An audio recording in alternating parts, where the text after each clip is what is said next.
தினம்தோறும் விளக்கேற்ற நல்ல எண்ணெய் இதயம் நல்லெண்ணெய்.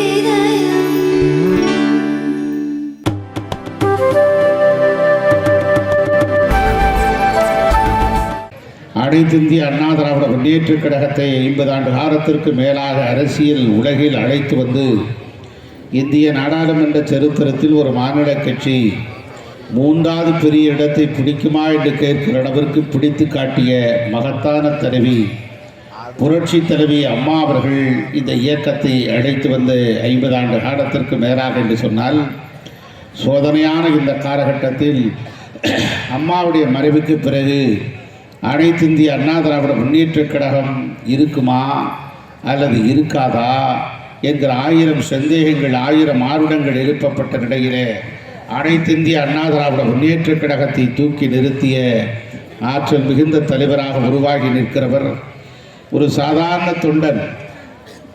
ஒரு கட்சிக்கே பொதுச் செயலராக வர முடியும் என்று இந்திய துணைக்கண்டத்திலே நிரூபித்த ஒரே இயக்கம் அனைத்திந்திய அண்ணா திராவிட முன்னேற்றக் கழகம் மட்டும்தான். அதை போல ஒரு சாதாரண தொண்டன் கூட அந்த கட்சியின் சார்பிலே முதலமைச்சராக மக்களால் தேர்ந்தெடுக்கப்படுகிற போது முதலமைச்சராக வரக்கூடிய வாய்ப்பை பெற முடியும் என்று நிரூபித்து காட்டிய இயக்கம்தான் அனைத்திந்திய அண்ணா திராவிட முன்னேற்றக் கழகம்.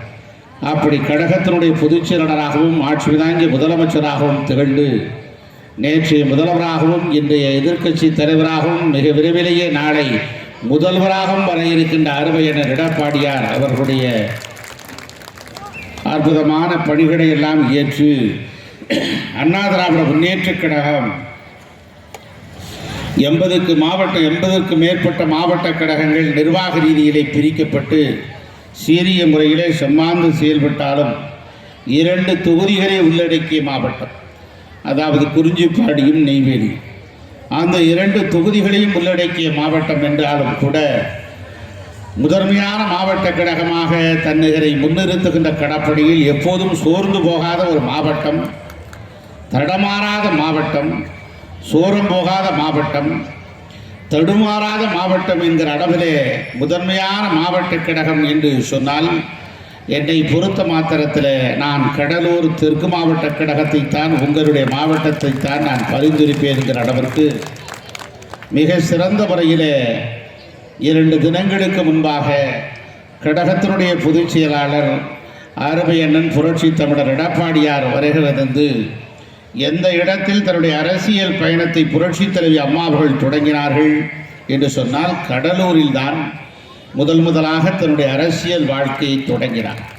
அந்த கடலூர் மண்ணில் நெய்வேலி நகரத்தில் 9.2 அடி அளவிற்கு வெண்கல சிலையை திறந்து வைத்து 2 தொகுதிகளாக 234 தொகுதிகளும் வரக்கூடியவர்களை ஏறக்குறைய 1,00,000 பேர்களை திரட்டி காட்டி அகிலத்தின் கவனத்தை ஈர்த்து ஆற்றலோடும் திறமையோடும் செம்மாந்து செயல்பட்டு 45 வருட காலமாக இந்த இயக்கத்திலே தடம் தொற்றி வாய்ப்பு கிடைக்கிறதோ வாய்ப்பு கிடைக்கவில்லையோ எதுவரையும் இந்த இயக்கத்தின் வாழை தொட்டியிலே ஏற்பாடு செய்திருக்கிறார் நம்முடைய மாவட்ட கழகத்தின் செயலாளர் அருமையண்ணன் சுரத்தூரார் அவர்கள். நான் வருகை தருகிற போதே நான் சொன்னேன், இன்னொரு மாநாடை போல இந்த கூட்டத்தை கூட்டியிருக்கிறார். ஏனென்றால் 2 நாட்களுக்கு முன்புதான் நெய்வேலி நகரத்திலே லட்சக்கணக்கான கூட்டங்களை திரட்டி அப்படி அனைத்திந்திய அண்ணா திராவிட முன்னேற்றக் கழகத்தை உருவாக்கி தந்த புரட்சி தலைவர் எம்ஜிஆருடைய வாரிசாக விளங்கிய ஈடு இணையற்ற தலைவி, இயக்கத்தினுடைய பெருந்தலைவி, தமிழ்நாட்டினுடைய மாட்சிமை தாங்கிய முதலமைச்சராக 1 முறை அல்ல 2 முறை அல்ல, ஏன் 3 முறையும் அல்ல 4 முறையும் அல்ல, இன்னும் சொல்ல போனால் 5 முறையும் அல்ல 6 முறை அசைக்க முடியாத முதலமைச்சராக திகழ்ந்த புரட்சி தலைவி அம்மா அவர்களுக்கு 9.2 அங்குல அளவுக்கு வெண்கல சிலை. என்னை பொறுத்த மாத்திரத்தில் எந்த ஊரிலே இப்படி ஒரு கூட்டம் இல்லை, இப்படி ஒரு சிலையும் இல்லை. அந்த அளவுக்கு திரண்டு இருக்கக்கூடிய கூட்டம் அப்படினால் இல்லை. சாதாரண தொண்டனாக இருந்தால் கூட இந்த லட்சக்கணக்கான கூட்டத்தை கூட்டியிருக்கும். ஏனென்று சொன்னால் அப்படிப்பட்ட தகுதியும் மிகுதியும் ஆற்றலும் படைத்தவர் அருமையண்ணன் சுரத்தூரார். இந்திய துணைக்கண்டத்தை வியக்க வைத்த தலைவி புரட்சி தலைவி அம்மா. இந்தியாவிலே இருக்கக்கூடிய பிரதமர்கள் அணுகுண்டு வெடித்து அகிலத்தின் கவனத்தை ஈர்த்தாரே, ஜவஹர்லால் நேருடைய மகள் இந்திரா காந்தியினுடைய அன்பை பெற்றதற்கு பிறகு, அதன் பிறகு பிரதமராக வந்த ராஜீவ் காந்தி ஆகட்டும், அல்லது விபி சிங் ஆகட்டும், அல்லது சந்திரசேகர் ஆகட்டும், அதற்கு பிறகு வந்த ஐக்கிய குஜரால் தேவகவுடாவாகட்டும், அல்லது PV நரசிம்மராவ் ஆகட்டும், அல்லது அதற்கு பிறகு வந்த மன்மோகன் சிங் ஆகட்டும், இன்றிருக்கிற பிரதமர் நரேந்திர தாமோதர் தாஸ் மோடி அவர்களாகட்டும், எந்த பிரதமர் ஆனாலும் கூட தமிழ்நாட்டின் உரிமைகளை காப்பதற்காக பிரதமரின் காலரை பிடித்து உலுக்கி கேள்வி கேட்ட இந்திய துணைக்கண்டத்து ஒரே தலைவி புரட்சி தலைவி அம்மா அவர்கள். அப்படி ஆற்றல் படைத்த தலைவி, த டைனமிக் பெர்சனாலிட்டி என்று ஆங்கிலத்திலே சொல்வார்கள் அல்லவா, அப்படி ஈடு இடையற்ற தலைவியாக திகழ்ந்தனர். அப்படி ஆற்றல் படைத்த தலைவி அவர்கள்.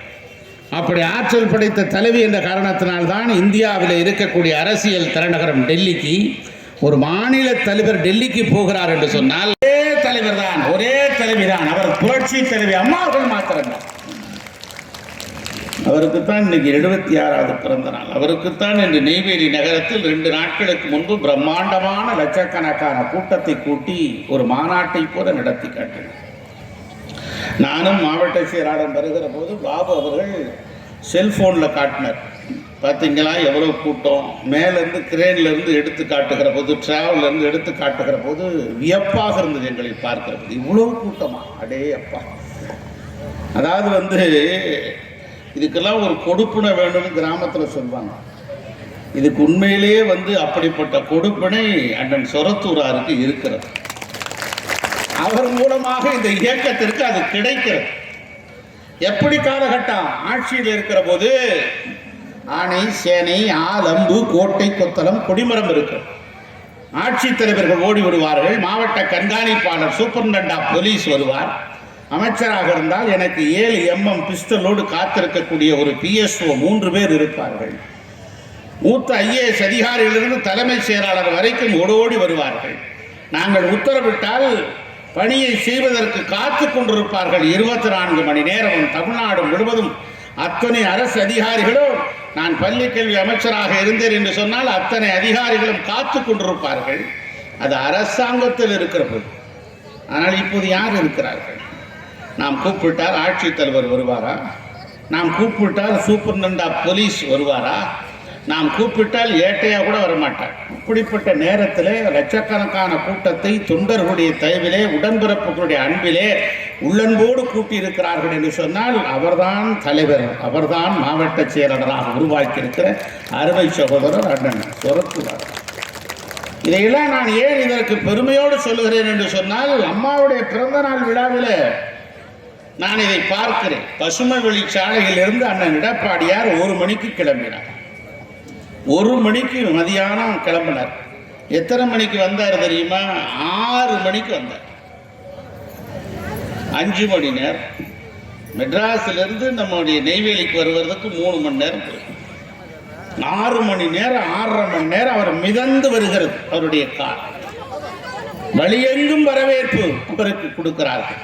இந்த எதிர்கட்சியாக இருக்கக்கூடிய இந்த நேரத்தில் இவ்வளவு பேர் திரண்டு வந்திருக்கிறார்கள் என்று சொன்னால் அதுதான் மகத்தான வெற்றி. அண்ணா திராவிட முன்னேற்ற கழகத்திற்கு கிடைத்த வெற்றி. அடுத்த ஆளுங்கட்சி அண்ணா திராவிட முன்னேற்ற கழகம் தான் நமக்கு முக்கியம். அதற்குத்தான் இன்னைக்கு இவ்வளவு பெண்கள் நீங்கள் திரளாக வந்திருக்கீங்க. உள்ளபடியே இவ்வளவு பெண்கள் வந்ததுக்கு நான் உள்ளபடியே இன்னொரு முறை உங்களுக்கு எல்லாருக்கும் வணக்கம் வச்சுக்கிறேன். எல்லாரும் கைதட்டுங்க. இவ்வளவு பெண்கள் இவ்வளவு 9:35 வந்திருக்கீங்க விருதுநகர் பக்கம். அதுவும் டிவி சீரியல்னா மக்கள் அப்படியே அங்கேயே உட்காந்துடுறாங்க. இப்போ யாரும் வர்றதில்லை. பாக்கிய லட்சுமிக்கு என்னாச்சோ ஏதாச்சோ, அவன் வீட்டுக்காரன் படுத்துகிற பாடு போதாது, அதை பார்ப்பனா இதை பார்ப்பனான்னு அங்கேயே இருந்துடுறாங்க. பல பேர் எதிர்நீச்சல் மாரிமுத்து இருக்கிற போது நல்லா இருந்தது, புதுசாக ஒருத்தனை போட்டு அதை விட கொடூரமாக இருக்கான். எவ்வளவு பேர் அதை விட்டுட்டு தியாகம் பண்ணிட்டு நம்ம அண்ணன் சொரத்தூரார் அழைத்திருக்கிறார், நம்முடைய தம்பி வினோத் அழைத்திருக்கிறார், என் அருமை தம்பி ஸ்ரீராம் அழைத்திருக்கிறார் என்பதற்காக வந்திருக்கிறாங்க. பார்த்தீங்களா, நான் வினோத்திட்ட சொன்னேன், என்னப்பா நீ ஸ்ரீராம் அப்படி அசையாமல் 6 அடி உயரத்தில் அப்படியே நிற்கிறாரு, மிலிட்ரிக்கு ஆள் எடுத்தது மாதிரி, நீ போய் பக்கத்தில் நிற்கலையான்னு கேட்டேன். ஆக நான் இதையெல்லாம் எதற்கு முகஸ்துதிக்காக சொல்லலை, இந்த மாதிரி ஒரு ஆட்களை உருவாக்குகிறார் துரத்துகிறார். அதான் விஷயம். தனக்கு பிறகு நல்ல ஒரு தொண்டர்களை தலைவர்களை உருவாக்க வேண்டும். அவன்தான் தலைவன். அதான் நல்ல கட்டமைப்பு உருவாக்க வேண்டும். இன்னைக்கு வினோத்து பார்த்த நான் அந்த பையன்ட்டு நான் எதுவும் சொல்லலை. அந்த தம்பிக்கிட்ட, சின்ன தம்பி, வயதிலே எப்படியும் 35 வயசு தான் இருக்கும், அவ்வளோதானே. 1 வயசு கூடிடுச்சு, 36 வயசு. என்னை விட 2 வயசு மூத்தவர் அவர். இதை நான் பயன்படுத்தணுமா இல்லையா இந்த வாய்ப்பு? ஆக அப்படிப்பட்ட தம்பி, ஒரு இளைய தம்பியை ஒன்றிய செயலாளராக போட்டு இங்கே படை நடத்துகிறார்.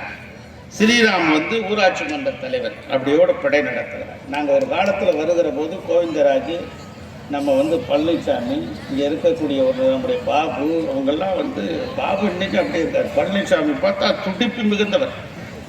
ஒரு ஆளை அடின்னா கையை எடுத்துகிட்டு வந்துடுவார், இந்தாங்க வச்சுருங்க. அப்படி சுறுசுறுப்பாக பணியாற்றுகிறார். அவர்களாம் உருவாக்கியவர்கள் இங்கே இருக்கக்கூடிய மாவட்ட செயலாளர். அதை மாதிரி உருவாக்கக்கூடிய ஆற்றல் படைத்தவர்கள் உருவாக்கணும். 4 டம்மி பீஸை போட்டுட்டு பின்னாலே வர்றது, அவன் காரில் ஏறுறது, அவன் வீட்டுக்கு போனோடனே இவனும் வீட்டுக்கு போயிடுவான். அப்புறம் கட்சி எங்கே வளரும்? அவனுக்கு பூத்து கமிட்டினா என்னன்னு தெரியாது, வாக்காளர் ஜாபிதானா என்னன்னு தெரியாது, வாக்காளர் பட்டியலை எடுன்னா எதுன்னு தெரியாது, எந்த தெருவில் ஏதோ யார் இருக்கா, ஒரு தெருவில் பெண் வாக்காளர் எவ்வளவு, ஆண் வாக்காளர் எவ்வளவு, அண்ணா திராவிட முன்னேற்ற கழகத்தின் வாக்காளர்கள் யாரு, நடுநிலை வாக்காளர்கள் யாரு, யாரெல்லாம் நமக்கு வாக்களிப்பார்கள், அவர்களை தொடர்ந்து ஃபாலோ செய்து அவர்களை பாதுகாத்து அவர்களை வாக்கு சேகரித்து கொண்டு வர வேண்டாமா ஒரு ஒன்றிய செயலாளர்? ஒன்றிய செயலாளர்னு பொறுப்பை வாங்கிட்டு வீட்டிலே உட்காந்துருக்காங்க, பொறி உருண்டை சாப்பிட்டு. அப்படிப்பட்டவங்களாம் இருக்காங்க. ஆனால் உருவாக்கக்கூடியவர்களாக இருக்கிறார். அதனால தான் இன்னைக்கு மிகப்பெரிய ஒரு பிரம்மம். 2 நாளைக்கு முன்னால் பார்த்தா வியந்து போயிட்டு, நான் முந்தா நாள் அந்த நிகழ்ச்சி நடந்ததற்கு பிறகு மறுநாள் இரவு பொதுச் செயலாளரோடு சந்தித்து பேசி கொண்டிருந்தோம். அவர் சொன்னார், இப்படி ஒரு கூட்டத்தை நான் பார்த்ததே இல்லைப்பா, எவ்வளவோ எழுச்சி மிகுந்த கூட்டம், ஆனால் வரவேற்பும் ஒரு எழுச்சியும் அம்மாவுடைய சிலை திறப்பும் இப்படி ஒரு பிரம்மாண்டமான நிகழ்ச்சியை சொரத்தூரார் நடத்தி காட்டியிருக்கிறாரே அப்படின்னு சொன்னேன். அவருக்கு சொல்லியாங்க தரணும், சொல்லியா தரணும். அப்படிப்பட்ட ஒரு ஆற்றல் மிகுந்த மாவட்ட செயலாளர். அதான் இன்னைக்கு அம்மாவுடைய சிலை கம்பீரமாக நிற்குது. அடே அப்பா, இன்னைக்கு அம்மாவுடைய பிறந்த நாள். எப்பேற்பட்ட தலைவி அந்த தலைவி. இன்னைக்கு சட்டமன்றமாக நடக்குது. நீட் தேர்வை ஒழிச்சே தீர்வேன் முதல் கையெழுத்துலன்னு சொன்னான் திமுக. நீட் தேர்வை ஒழிப்பான்னு பார்த்தா பஞ்சு மிட்டாயை ஒழிச்சுட்டாங்க. என்னடா ஒழிச்சுட்டான் நான் டிவியை பார்த்தேன், எங்கள் வீட்டுக்கார அம்மா சொல்லிச்சு, ஏதோ ஒழிச்சுட்டான் பொறுப்புங்க அப்படி நீட் தேர்வுன்னு. பஞ்சு மிட்டாயை ஒழித்து விட்டோம். ஸ்பெயினுக்கு போயிட்டார் முதலமைச்சர். 3440 கோடி ரூபாய் முதலீடை ஈர்த்து வந்திருக்கிறார். நான் சொல்றேன், 2 நாள் நடத்தினீங்க தொழிலாளர் முதலீட்டாளர் மாநாடு நடத்தினீங்க. அதுல ஏறக்குறைய 6 லட்சம் கோடி முதலீடு வந்ததுன்னு சொன்னீங்க. 2 நாள்ல 6 லட்சம் கோடி கொண்டு வந்தீங்க. நீங்க 10 நாள் ஸ்பெயின்ல உட்காந்துக்கிட்டு 3440 கோடி தானா? அப்போ 10 நாள் நீங்கள் என்ன பண்ணீங்கன்னு கேள்வி கேட்க மாட்டாரா எதிர்கட்சி தலைவர்? நீங்கள் போனால் யார் முதலீடு தருவா? முதலமைச்சர் போனோடனே அங்கே இருக்கவன் கேட்டிருக்கான், அவாரியூன்னு கேட்டிருக்கான். அவாரியூன்னா என்ன அர்த்தம்? நல்லா இருக்கீங்களான்னு அர்த்தம். அவ ஆர்யூ அப்படின்னோடனே இவன் 6 பேர் இல்லை, நாங்கள் 5 பேர் தான் வந்திருக்கோம். அவன் அப்பயே முடிவு பண்ணிட்டான், இவன்கிட்ட பணத்தை கொடுத்தா திருப்பி வராது அப்படின்னு சொல்லி. அடுத்த கேள்வி கேட்டிருக்கான், ஓல்ட் ஆர் யூன்னு கேட்டிருக்கான். ஹவு ஓல்ட் ஆர் யூன்னு சொன்னால் உங்களுடைய வயது என்னன்னு கேட்டிருக்கான். I am not old, I am யங்குன்னு இருக்கான் இவன். அன்னைக்கே முதலீட்டுக்கு சங்குன்ட்டான் அவன். அப்புறம் எப்படி உங்களுக்கு கொடுப்பான்? எங்கள் ஊர்லேருந்து மதுரையிலேருந்து சென்னைக்கு ஒரு அம்மா வந்துருக்கு. ஒரு கல்யாணம் ஆன ஒரு புதுமண தம்பதிகள் தெரியுமா அப்படின்னு சொல்லி ஆஃபீஸுக்கு போயிட்டான் கணவன். கீரை வாங்குறதுக்கு அந்த அம்மா போச்சு சென்னையில் எப்படி பேசுவாங்கன்னு உங்களுக்கே தெரியும். அந்த அம்மா கேட்டுச்சு, எப்படிம்மா கீரைன்னு கேட்டுச்சு. கீரை எடுத்துட்டு அந்த கீரை விற்கிறம்மா சொல்லிச்சு, நான் நல்லா கீரைம்மா, நீ நல்லா கீரையான்னு. இந்த அம்மா கேட்டது எப்படி கீரை, என்ன விலைக்கு கீரை, எப்படிமா கீரைன்னு. அந்த அம்மா சொல்லிச்சு, நான் நல்லா கீரைம்மா, நீ நல்லா கீரையான்னு. அது மாதிரி இவன் அவாரியுன்னா நாங்கள் 6 பேர் இல்லை 5 பேர் வந்திருக்கோம். மதுரையில் வந்து பையன்னா மெதுவான அர்த்தம். அங்கே போய் ஒருத்தன் கண்டக்டர்கிட்ட டிக்கெட் எடுத்துட்டு 10 ரூபா கொடுத்துருக்கான். 6 ரூபா டிக்கெட்டு, மிச்சம் 4 ரூபா தரணும். கண்டக்டர் இறங்கும்போது வாங்கிக்கோங்கன்னு இருக்கார். எங்கள் ஊருக்காரன் சொல்லியிருக்கான் பைய தாங்கன்றது. கண்டக்டர் பதறி போயிட்டார். 4 ரூபாய்க்கு பையவே கேட்குறானே அப்படின்னு. சரி, இந்த பக்கமும் அந்த பக்கம் நடந்துட்டு கண்டக்டர் கேட்டிருக்காரு, இறங்கும்போது வாங்கிக்கோங்கன்னு இருக்கார். பரவாயில்லைங்க பைய தாங்கன்றான். அவன் பதறி போய், 4 ரூபாய்க்கு போய் என் பையவே கேட்குறிய அப்படின்னு இருக்காரு. இல்லைங்க, பையன்னா மெதுவான அர்த்தம். இவன் அவாரியூ ஆர்யூ அப்படின்னா 6 பேரில் நாங்கள் 5 பேர்னு இருக்கான். எவனாவது முதலீடு தருவானா? எங்கள் தலைவி புரட்சி தலைவி அம்மா அவர்களிடத்தில் ஆங்கிலத்தில் போட்டி வைத்தால் யார் ஜெயிப்பார்கள்? ஆங்கிலத்தில் அவருக்கு நிகராக பேச முடியுமா?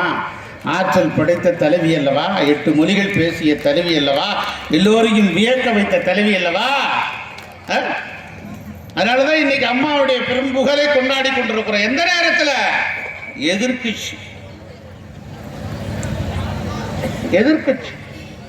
இன்னைக்கு அண்ணன் சொன்னார், சுரத்தூரார் வண்டியில் வரும்போது, 45 வருஷம் உழைச்சிட்டோம்ப்பா அப்படின்றார்.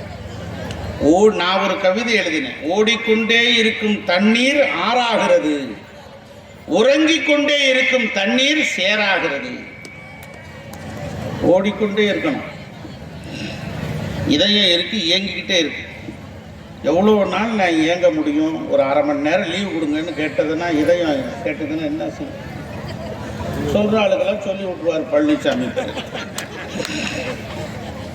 அதனால ஓய்வறியாமல் உழைக்க வேண்டும். வாய்ப்பு வருகிறதோ வாய்ப்பு இல்லையோ வரலாறு உங்களை பேசு. என்னை பார்க்கும் போதெல்லாம் சொல்லுவார், அண்ணன் மேதக ஆளுநருடைய மாளிகை அத்தானி மண்டபத்தில், ராஜதானி மண்டபத்தில் வைகை செல்வன் எனும் நான் இந்திய அரசியலமைப்பின் பால் மாறாத பற்றுறுதியும் நம்பிக்கையும் கொண்டிருப்பேன் என்று அந்த அரசியலமைப்பு பிரதானப்படி நீங்கள் பதவியேற்றுக் கொண்டு ஒருவரிடமோ பலரிடமோ அல்லது தனிப்பட்ட முறையிலோ வெளிப்படுத்த மாட்டேன் அரசின் ரகசியத்தை என்று ரகசிய காப்பு பிரமாணம் எடுத்துக்கொண்டு அமைச்சராக இருக்கிற போது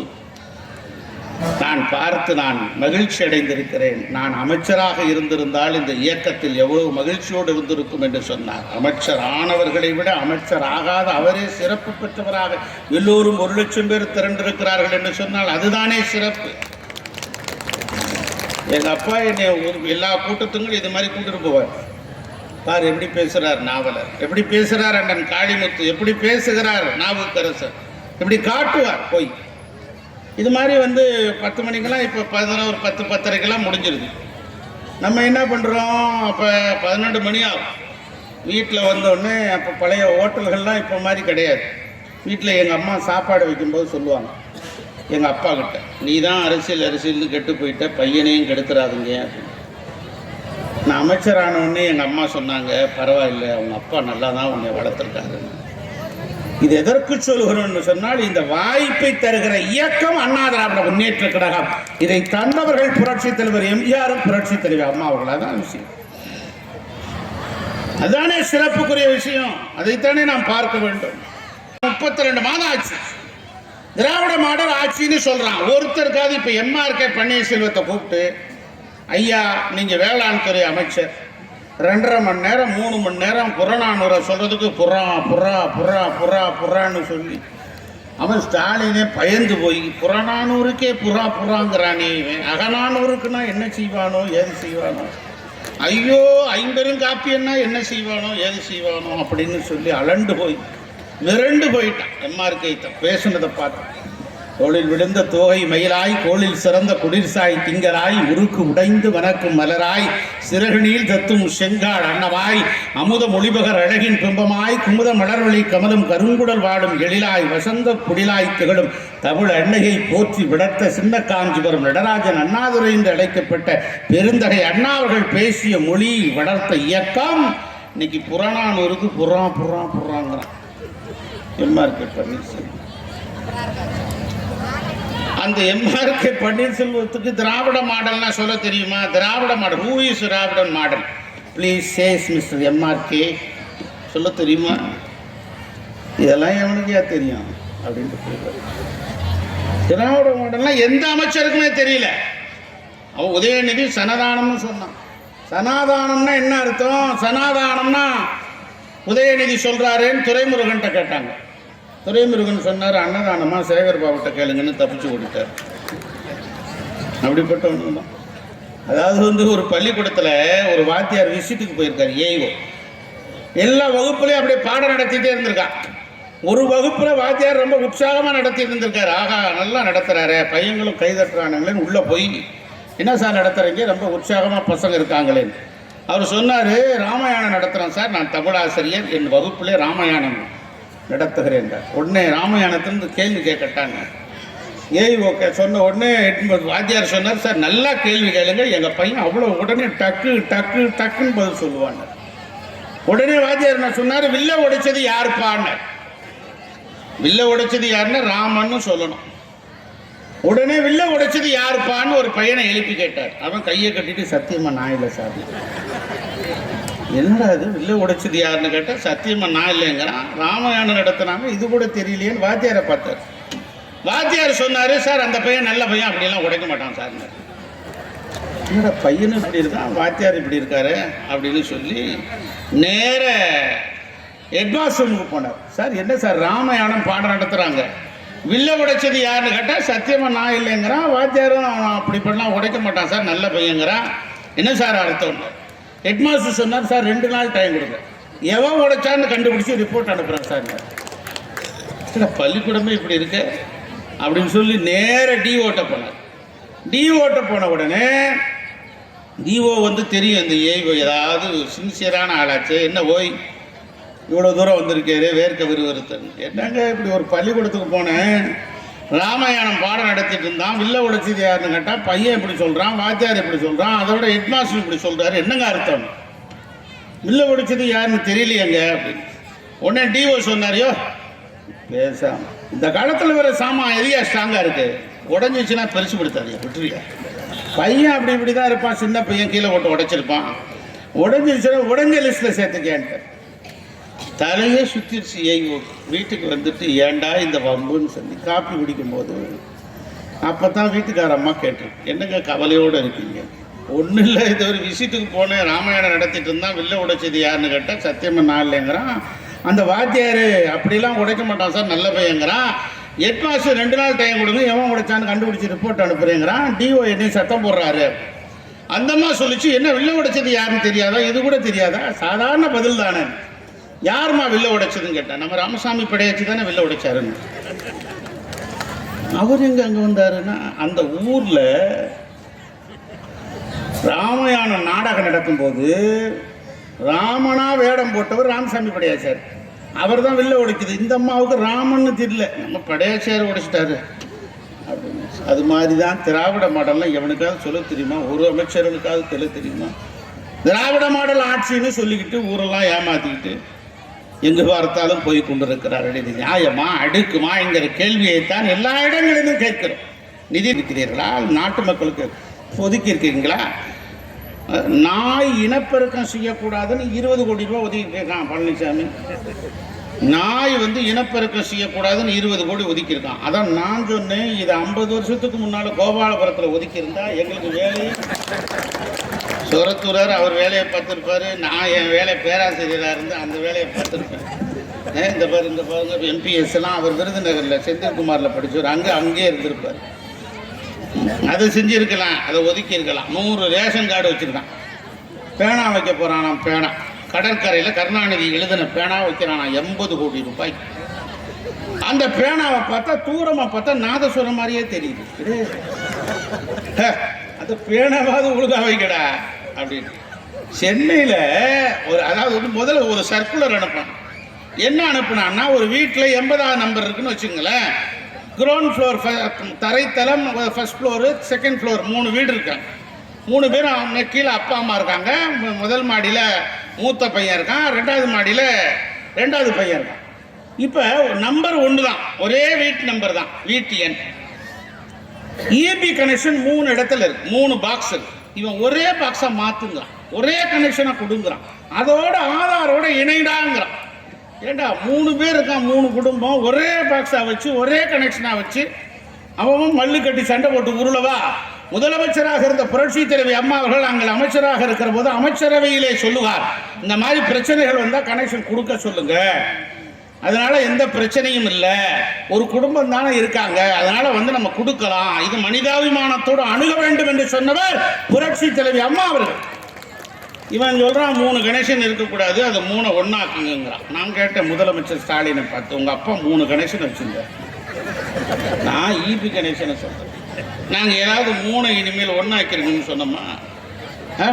இது அதாவது ஒன்றை நினைத்து பார்க்க வேண்டும். ஒரு அரசாட்சி செய்கிறவர் ஒருவர், கவர்னர் நிதிநிலை பட்ஜெட்டுக்கு போனார், பட்ஜெட்டுக்கு போன கவர்னர் 10 நிமிஷத்துல வெளியே அனுப்பிட்டானுங்க. 10 நிமிஷம். என்ன நடந்ததுன்னு விசாரிச்சேன். கவர்னருடைய உரையை பார்த்தோன்னே அவன் சொல்லியிருக்கான், வெள்ளம், கடுமையான வெள்ளம் சென்னையிலே 10 நாட்கள் பெய்த மழையில் வீடெல்லாம் தண்ணீர் வந்து விட்டது, வீடெல்லாம் சூழ்ந்து விட்டது தண்ணீர். முதல் மாடியில் இருப்பவர்கள் 2வது மாடிக்கு போனார்கள், 2வது மாடியிலும் தண்ணீர் வந்ததனால் முதல் 3வது மாடிக்கு போனார்கள், இல்லது மொட்டை மாடியில் இருந்தார்கள். அதையெல்லாம் விடுத்து, அதையெல்லாம் வெள்ளத்தை காப்பாற்றி, மக்களை காப்பாற்றி, வெள்ள நீரை வடித்து சென்னை மக்களை காப்பாற்றி, சென்னையை காப்பாற்றிய முதலமைச்சர் மு க ஸ்டாலின் இருந்திருக்கு. அவர் எப்படி படிப்பாரு? ஏண்டா 10 நாள் தண்ணி வீட்டுக்குள்ளா என் வண்டியே 2 வண்டி தண்ணிக்குள்ள மூழ்கி போச்சு, கார். ஆக யாரும் வெளியே வர முடியல, மக்கள்லாம் திட்டுறான். 4000 கோடி ரூபாய் கொடுத்தா மத்திய அரசு, 4000 கோடி ரூபாய் கொடுத்த உடனே மா சுப்பிரமணியன் ஒரு அமைச்சர் அவர் சொன்னாரு, ஒரு சொட்டு தண்ணி கூட நிற்காதுன்னு. நான் சொன்னேன், முடியில்லாதவன்லாம் மூலக்காரனாக இருப்பான். சரி, முடியில்லாதவன் இவன் மூலக்காரனாக இருப்பான் போல இருக்கு, நல்லவன், இவன் சொன்னதெல்லாம் நடக்கும் நான் நினச்சா வீட்டுக்குள்ளே தண்ணி வந்துச்சு, ஒரு சொட்டு தண்ணி கூட நிற்காதுன்னா. 4000 கோடி கொடுத்ததுக்கு என்ன ஆச்சுறான்னு கேட்டா, 5000 கோடி கொடுங்க, 4000 கோடிக்கு கணக்கு சொல்கிறாங்க. இவன் வீராணத்தில் தண்ணி பைப்பு போட்டோம் இல்லையா, நீங்களாம் உங்களுக்கெல்லாம் தெரியும், வீராணம் பைப் ஃபுல்லாக இங்கேருந்து வீராணம் ஏரியில் இருந்து சென்னை வரைக்கும் போய் ஃபுல்லாக அந்த பைப்புக்குள்ளே குடும்பம் நடத்துனது தான் மிச்சம், தண்ணி ஒன்றும் சென்னை வரல. அதை கொண்டு வந்த பெருமை, சென்னை மக்களின் தாகத்தை தீர்த்த பெருமை புரட்சி தலைவி அம்மா அவர்களை சாரும். இதை கவர்னரை படிக்க சொன்னால் படிப்பார் அவர்? சென்னையே நாரி போச்சு. 4000 கோடியை சுவாகா எடுத்துட்டீங்க. அறிவு நம்ம இப்படிப்பட்ட முதலமைச்சர் சிறந்த முறையில் நிர்வாக ரீதியில் செயல்பட்டார்னா நாம் படிக்க முடியாது. அதை விட அடுத்த பக்கத்தில் பார்த்தா அறிவார்ந்த முதலமைச்சர், புத்தி கூர்வமுள்ள முதலமைச்சர், தமிழகத்திற்கு கிடைத்திருக்கிறதுனால் தமிழகம் மிகவும் சுபிட்சமாக இருக்கிறதுன்னு எழுதியிருக்கான். கவர்னர் சொன்னாராம், மருந்தை குடிச்சு சாவேனே தவிர இப்படி ஒரு வார்த்தை நாம் படிக்கவே மாட்டோம். அறிவார்ந்த முதலமைச்சர் மு க ஸ்டாலின். இந்தியாவுடைய சுதந்திர தினம் என்னைக்குன்னு கேட்டு அவன் மட்டும் சரியா பதில் சொல்லிட்டார்னா நான் அரசியலை விட்டே போயிடுறேன். இந்தியாவுடைய சுதந்திர தினம் என்னைக்குன்னு தெரியாது, தப்பா சொல்லியிருக்காரு, பார்த்தீர்களா? எழுதி கொடுத்தது அப்படியே வாசிப்பார், அவ்வளவுதான். இப்படிப்பட்ட தலைவர் தான் தமிழ்நாட்டின் முதலமைச்சராக இருக்கிறார். இங்கே அதை எண்ணி பார்க்க வேண்டும். இதனுடைய வரலாற்று பூர்வமாக இன்று இருக்கக்கூடிய செயலார்ந்த விஷயத்தில் புரட்சி தலைவி அம்மாவுடைய சாதனைகளை எண்ணி பார்க்க வேண்டும்.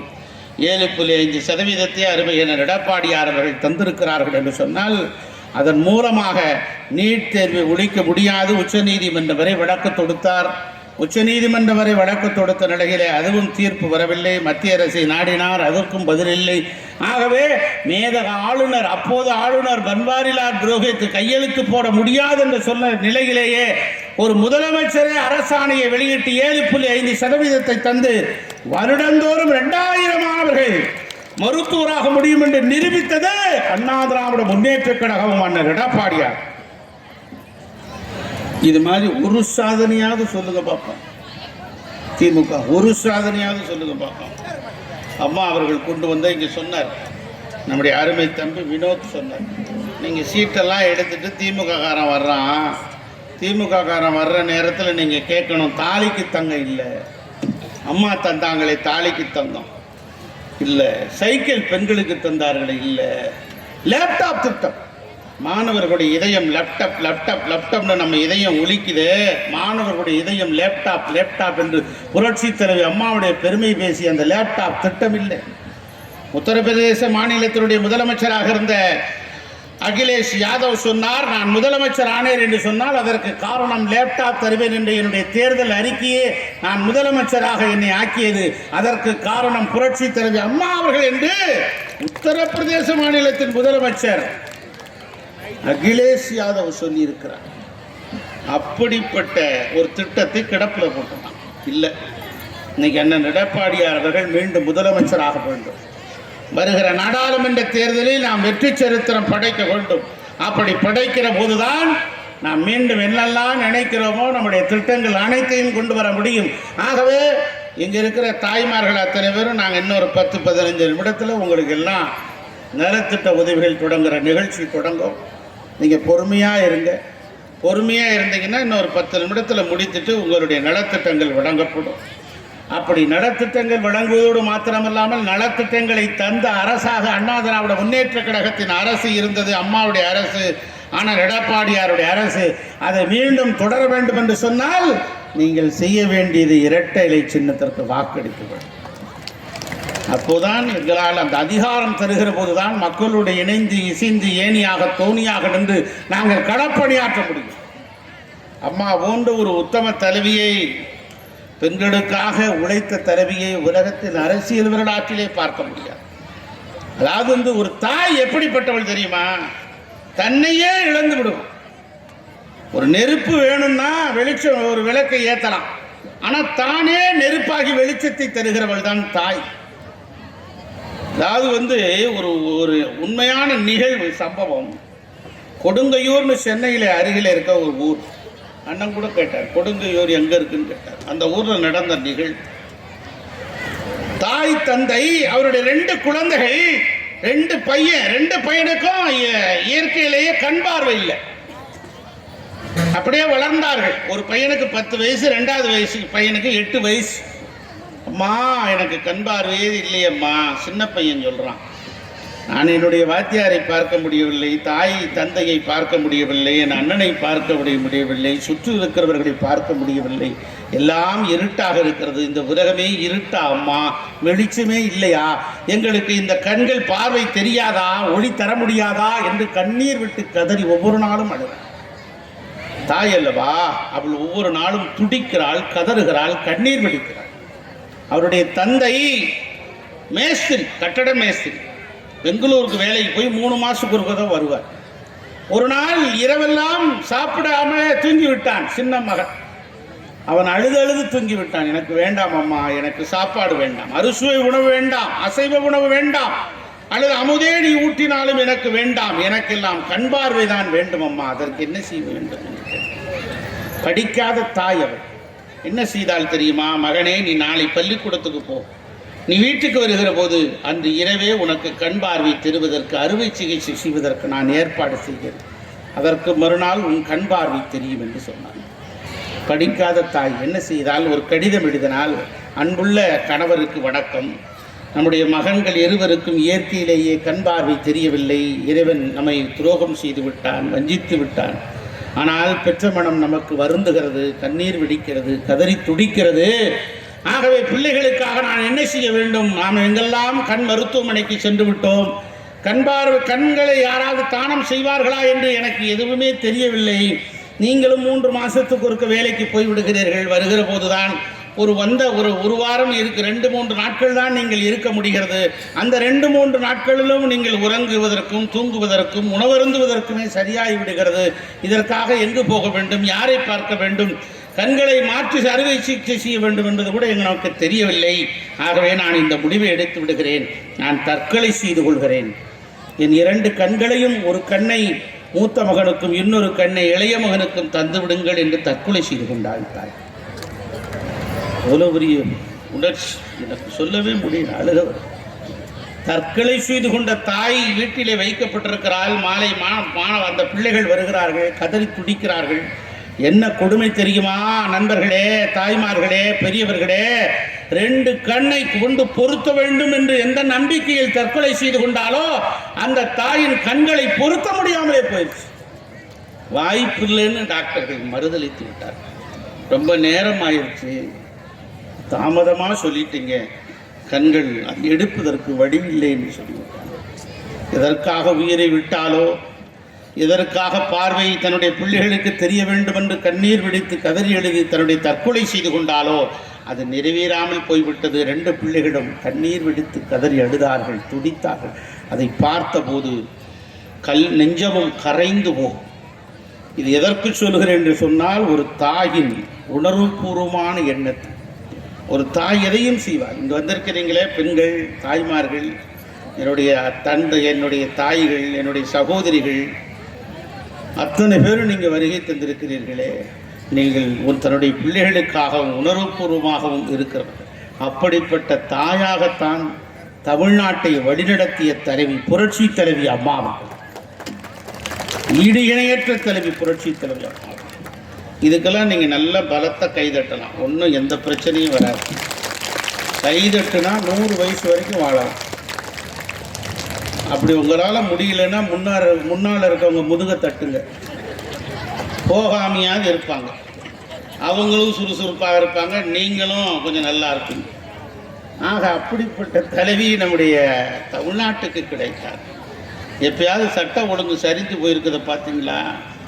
எப்பயாவது விலைவாசி உயர்ந்ததை பார்த்தீர்களா? 10 வரி உயர்வு, கழிவுநீர் கட்டணம் உயர்வு, எல்லாம் உயர்வு, கழுத்தை நசுக்குகிறத இந்த ஆட்சி. அப்படிப்பட்ட ஆட்சியின் அவலத்தை புரட்சி தலைவி அம்மா அவர்களும் இருக்கிற போதும், புரட்சி தலைவி அம்மாவுடைய ஆட்சியை கொண்டு வந்த 4 வருட காலம், 3 மாத காலம் நல்லாட்சியை தந்த 60 எடப்பாடியார் ஆட்சி காலத்தில் எப்படி ஒரு நிலை நடந்தது உண்டா? அதைத்தான் நீங்கள் சிந்தித்து பார்த்து செயலாட்சி வருகிற இந்த நாடாளுமன்ற தேர்தலில் இரட்டை இலை சின்னத்துக்கு வாக்களித்தால் இந்தியாவின் பிரதமர் யார் என்கிற தீர்மானிக்கக்கூடிய அதிகாரத்தை நீங்கள் எங்களுக்கு தந்தால், இந்தியாவில் யார் பிரதமர் என்கிற தீர்மானிக்கக்கூடிய அதிகாரத்தை அண்ணா திராவிட முன்னேற்ற கழகம் பெற்றால் நிச்சயமாக இந்த தமிழ்நாட்டின் வளமிக்க ஒரு மாநிலமாக மாற்றி காட்டும்.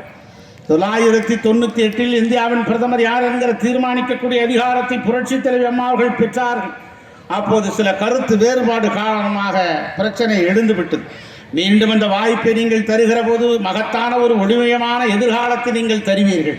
அதற்காகத்தான் இந்த பில்லாளி தொட்டி பகுதியிலே, குறிஞ்சிப்பாடி தொகுதியிலே, இந்த பகுதியில் நாங்கள் பொதுக்கூட்டம் நடத்தி உங்களிடத்தில் கேட்பதற்காக வந்திருக்கிறோம். கனி இருக்க காயை கவர்ந்து விடாதீர்கள் தாய்மார்களே என்று கேட்பதற்காகத்தான் வந்திருக்கிறோம். உண்மை இருக்க பொய்யை மணந்து விடாதீர்கள் என்று சொல்வதற்காகத்தான் வந்திருக்கிறோம். நீதி இருக்க அநீதிக்கு மாலையிட்டு விடாதீர்கள் என்று சொல்வதற்காகத்தான் வந்திருக்கிறோம். உண்மையாகவும் நீதியாகவும் கனியாகவும் இருக்கக்கூடிய கட்சி அண்ணா திராவிட முன்னேற்ற கழகத்துக்கு நீங்கள் இரட்டை இலை சின்னத்தில் வாக்களிக்கிற போது நாங்கள் உங்களோடு இருப்போம், உங்களோடு இசைந்திருப்போம். துரத்தூராரை எப்போது வேண்டுமானாலும் சந்திக்கலாம், வைகை செல்வனை எப்போது வேண்டுமானாலும் சந்திக்கலாம். ஆனால் பின்மார்க்கியவை சந்திக்க முடியுமா? வாய்ப்பு இருக்கா? இங்கே இருக்கிற திமுக அமைச்சர்களை சந்திக்க முடியுமா?